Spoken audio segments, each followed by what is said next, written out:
top and aim for certain areas to get the red coins. Here's the problem. Messing up any of your jumps will kill you, forcing you to start all over. Why couldn't we just get sent back to the start if we mess up? That wouldn't have made the level any easier, we just get to try again faster.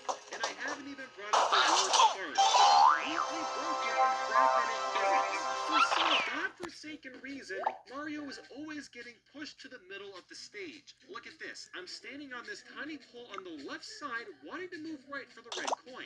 So I did this jump, but the game decided to launch Mario towards the right. That wasn't me doing that, and I know the pole is in the middle because the game plays perfectly fine when you are in the middle. This happens throughout the entirety of the stage. You just kind of have to guess when to stop using FLUDD or when to ground pound since you don't know what the game is going to do to you. And even after you do get all the 8 red coins, the shine spawns back inside the machine, forcing you to go back in yet again and risk dying because of the physics. Thankfully, this level is short, which is why it's so high on the list, but man is it annoying.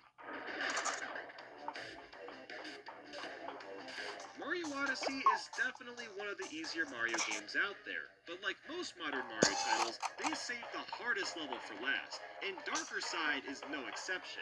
What we have here is basically a giant marathon. You start in this lava section, hopping from pole to pole, leaping across rolling hills, turning into a fireball and jumping from lava pot to lava pot, and that's just the beginning. You'll also transform into everyone's favorite onion and traverse more level, to swimming through icy cold water, to turning into Yoshi and climbing up a conveyor belt. Next, of course, is following this flower path, to a wall-jumping obstacle course, to flying for 3 years, to flinging yourself over lava with forks, and seriously, it just never seems to end. But the most difficult part has to be this cloudy section with all these burbos. These spiky little brats surround you, making it hard to knock them out. And out of nowhere, you also have to avoid several pulse beam lasers, and it just turns into a giant madhouse. And if you die at any point during this, you go all the way back. Now, with all this going on, you might be wondering why this isn't number 2 or 3 on the list. See, here's the thing. Mario Odyssey is very generous to the player in terms of shortcuts and health. There's lots of places you can find hearts to heal.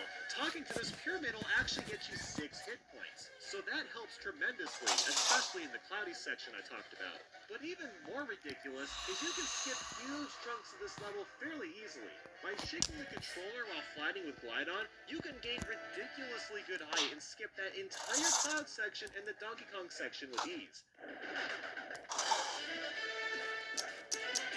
And we're not done with long levels yet. Mario 3D World's Champion Road requires you to be a champion to complete this. You have to avoid some Octogoombas, Fire Bros, Charge and Chucks while running across really skinny platforms, and that's not half of it. You'll be jumping across stupidly fast beat blocks, to narrowly avoiding Kamix fireballs with ground that falls underneath you, to spring across endless boost panels, and like Darker Side, it just goes on for ages. It was hard to decide if this or Darker Side was more difficult, and really it depends on your scenario. Playing through Champion's Road while using Peach in a Tanuki suit makes a lot of the jumps way easier and more manageable, especially for that brutal ending segment. So in that regard, I'd say it's more fair, but I had to take into account playing this without the power-ups. The transition is basically like mowing the grass with a lawnmower to mowing the grass with a pair of scissors. The jumps become much trickier and more precise. In fact, I don't think I've ever even completed Champion's Road without some form of a power-up. And as you'd expect, dying once takes you back to the beginning.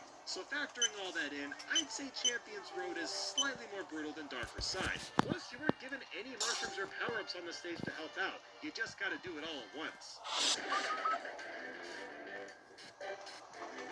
And next is a stage that has a very similar vibe. Mario 3D Land's Special 8 Crown is the last stage to unlock, and it's essentially the precursor to Champion's Road. The main difference is the controls. Now, I'm not saying they're bad in 3D Land, but 3D World definitely has a much smoother feeling since in 3D Land you can only move in 8 directions. Plus, the depth perception is a bit more clunky. I do think the level itself at 8 Crown also has more challenging elements to it, too. There's a lot of platforms that are really tiny, or force you to bounce off an enemy just to get across. Halfway through, you'll even have to fight Boom Boom and Pom Pom at the same time, which isn't that bad, but it just goes to show how much more you have to put in. Now, like 3D World, you can of course use the Tanuki tail to help out, but even then, this stage is killer just because of the amount of crap that's getting thrown at you. I mean, at the end you have 2 fire bar segments that require pristine movement to avoid, and then there's this obnoxious fire maze part with clone Marios following you from behind. And the bomb part where they just fall from the sky is pretty scary as well. You kind of just have to hope you don't get hit because tons of them fall at once and you don't know where they're going to come from.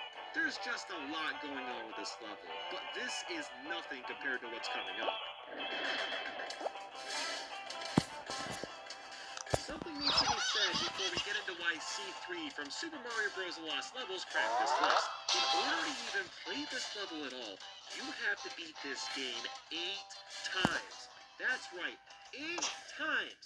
Only then can you access worlds A through D.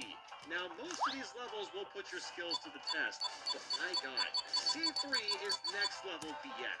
The controls in this game are already pretty pokey and not fluid, so pairing that while bouncing from bumper to bumper with blazing winds is nothing short of obnoxious. And then you got a Legato following you around the whole time, and since you're always in the air, you're basically just guessing where you're going to land most of the time.